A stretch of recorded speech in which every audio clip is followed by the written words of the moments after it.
특검 상황 알아보겠습니다. 내란 특검이 계엄 해제 표결 방해 의혹과 관련해 전후 상황을 파악하기 위해 여인영 전 방첩사령관을 불러 조사하고 있습니다. 네, 내란 특검 사무실이 있는 서울고검 연결해 보겠습니다. 이채연 기자. 네, 내란 특검은 오후 2시부터 여인영 전 방첩사령관을 참고인 신분으로 불러 조사하고 있습니다. 여 전 사령관은 내란 중요 임무 종사 등 혐의로 구속 기소돼 현재 국군교도소에 수감된 상태인데요.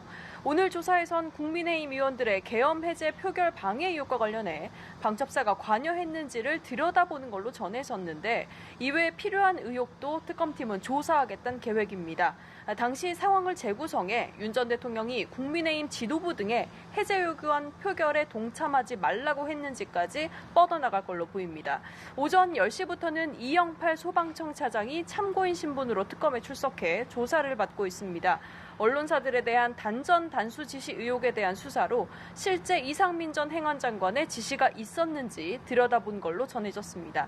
또 지난 17일 압수수색 당시 단전 단수 대상으로 지목됐던 언론사들 관할 소방서들도 함께 압수수색했던 걸로 파악됐습니다. 네, 어제 김용대 드론사령관 구속영장이 기각됐죠. 앞으로 특검은 윤 전 대통령의 외환 혐의를 어떻게 다져나간다는 계획인가요?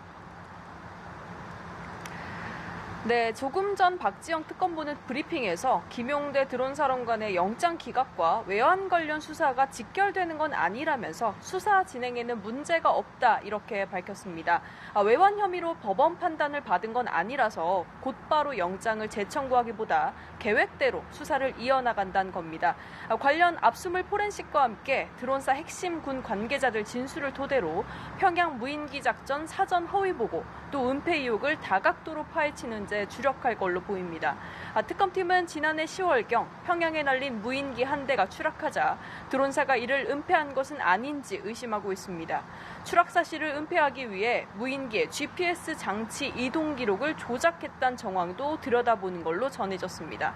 또 무인기 침투 작전을 위한 계획 보고서가 별도 드론사에서 만들어졌고 이게 윤 전 대통령 직접 보고용이었다는 의혹도 제기됐는데 진술과 물증을 맞춰나가는 과정이 필요할 걸로 보입니다. 한편 특검은 윤 전 대통령이 특검 수사를 정치 탄압이라 지적한 것에 대해서는 논박할 가치가 없다며 선을 그었습니다.